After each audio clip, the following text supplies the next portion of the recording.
كنسمعك دابا. قلت لك دابا انت شنو علاقتك بتيندوف؟ ما سمعتكش قبيله عافاك ديالي، اسمحي انا لي. زياده، انا قلت لك زياده وخلق فما، قلت لك انا يتخطفوا والدي جداتي، والام ديالي عندها 4 سنوات وخالي عنده عامين. تخطفوا فاش هجمت البوليزاريو على طنطان وعلى مناطق وادنون في 1979. مهم. يعني بتخطيط يعني قبل من الجدار الرملي وتنفيذ. بشي 5 سنوات، لان مستحيل كانوا يدخلوا بحال الدخله اللي داروا دابا. لا كانت الطريق تباعت، راك عارف شكون اللي باع الطريق وشكون اللي. فهمتك، يعني يعني ممكن فما كانت رجع خيانه للتاريخ. عسكريه. ايوه كانت خيانه عسكريه، كانوا قالوا ان راه غيدخلوا من طرفايه، هي غيكذوب، غيدخلوا من طنطان، مشى العسكر كلشي ديال طرفا المغرب طرفايه، تقولبوا راه الناس دخلوا من طنطان. اوكي، وشنو كان طرا خطفوا؟ واش خطفوا حتى الام ديالك فاش كانت صغيره؟ خطفوها امي، انا عندها 4 سنوات، وجداتي كانوا حاضرين في عرس في طنطان في شارع مختار السوسي، حدا مهم. الكوميساريه. اللي كيعرف طنطان راه يعرفني كان فاش كنهضر. خطفوهم تخطفوا الناس كتار، ماشي غير وطوقت الزاك، هما اللي دخلوا على الزاك وطوقوه شهر، هما مطوقينو. كان الحسن الثاني والعسكر كيلوحوا لهم الماكله غير من الهليكوبتر، من المروحيات كيلوحوا لهم الماكله، لانهم كانوا مطوقينو بالعسكر بميليشياتهم العسكريه، الميليشيات ديال الجزائر والبوليزاريو. مهم. لانه كانوا هما فهمت ديك قضيه الكر والفر، هذيك حرفه الرقيبات، لانهم هما ازواديين الطوارق فهمت. اصولهم يعني. المهم وانت دابا باش تزريتي تما، يعني الام ديالك بقات تما، ما حاولوا ما رجعوش، ما بقاوش لا كيديروا؟ لا انا ديك الساعه مشيت مع، انا فاش زدت تما كاينه، والاب ديالي هرب من تما في 1993 فاش تحالوا الحدود ما بين الجزائر والمغرب. هرب الاب ديالي مع صحابه دخلوا المغرب في عهد الحسن الثاني. انا بقيت فما، يعني قدر ربه هو اللي هرب. من الام ديالي كنت صغيره، وكانت الجده ديالي حامله. دخل الاب ديالي وفما هي الجزائر فاش عاقت انا راه كيهربوا ليها، سدات الحدود. هاكا. وانت كيفاش درتي حتى خرجتي من تما؟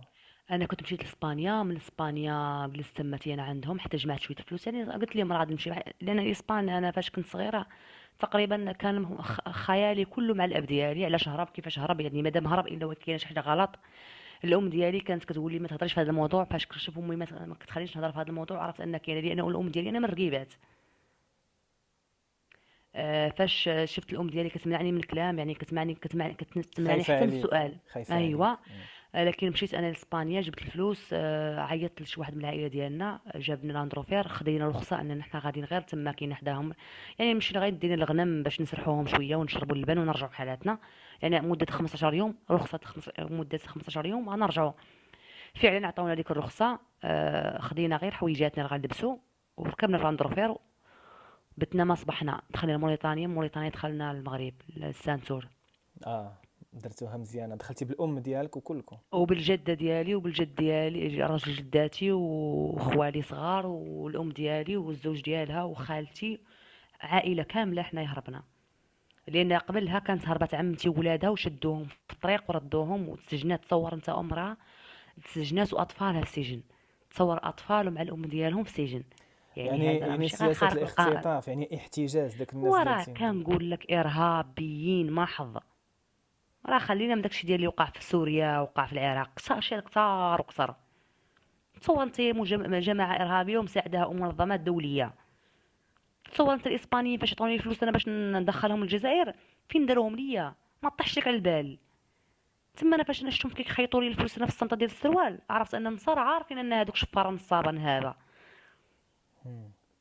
مادام انت عارفه انهم انهم نهنتاتا يعني كريساج، علاش مصيفطين عندهم ولاش كتأيدوهم اصلا؟ دابا انت ملي سمعتي بان الاب ديالك هربتي، قلتي ان شي حاجه ماشي هي هذيك؟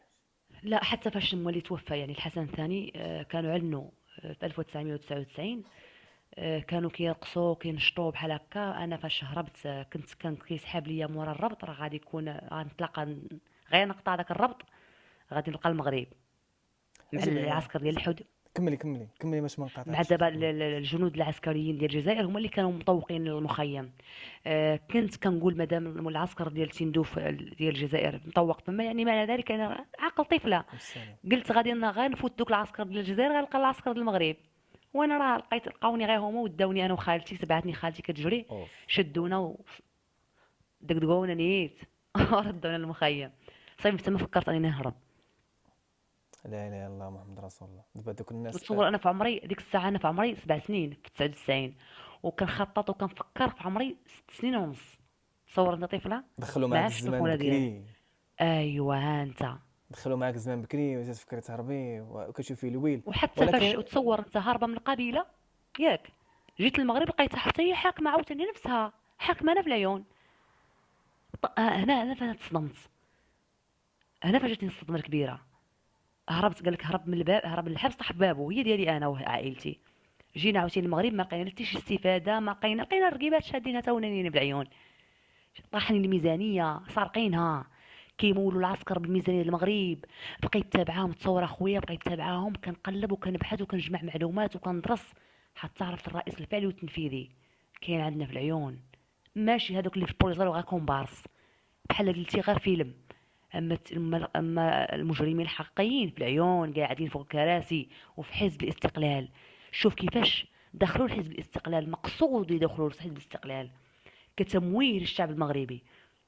يعني هاد الناس راه ماشي ناس ساهلين. راني فهمت. طرحت فيديوهات انهم كيهدوا الدوله المغربيه، برلمانيين كيهدوا الدوله المغربيه. واحد البرلمانيه كتهدد، كان دخلت في عهد الحسن الثاني، كانت جات بوليزاريو حتى هي، وعطاها الحسن الثاني فيلا وعطاها اموال، ودخلت الحزب السياسي ودخلت البرلمان. ايوا في هاد السنوات الفايته فاش داروا داك الفيلم وثائقي على جدهم داك الوهمي، قالت لهم انتوما كتهدوا عليا انا واصدقائي، حيت خرجنا حنا كنهضروا، كنفصلوا في القبائل وكنذكروا التاريخ. عيطت الوالي الفيلا ديال خو ولد عمها اللي هو يا ابراهيم ولد الرشيد، كتهدد الوالي. تصور مرة واقفة يعني بالصبع ديالها كتقول ليه نحن قبيلة حرب، امتدادنا، تصنت لي، كنسمع. امتدادنا من موريتان وتندوف ومخيمات اللاجئين. تصور مخيمات اللاجئين، كيفاش واحدة كانت برلمانية وكتقول لك مخيمات لاجئين؟ كيفاش نحن مخيمات لاجئين وحنا كنا محتجزين؟ وانت فعلا كنتي محتجزة، ولكن تحت رقيبية، ما كنتيش محتجزة انتيا. انتي ضمن العصابة حيت قبيلتك اللي محتجزانا.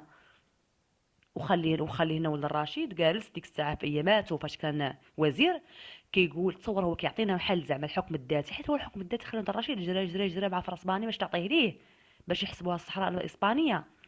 وما ما اصدقاتش ليهم مع المغرب، مع حسن ثاني فشل ليهم ديك الخطه، ولا كيطلب الحكم الذاتي من المغرب الا ما صدقات مع الاسبان. وبس رغم انه موريتاني ما عنده علاقه اصلا بالمنطقه، هو دخل غير في السبعينات وجابوا واحد من قبيله الحسن في كاميون الى حد الساعه ما تخلصش في الرحيل.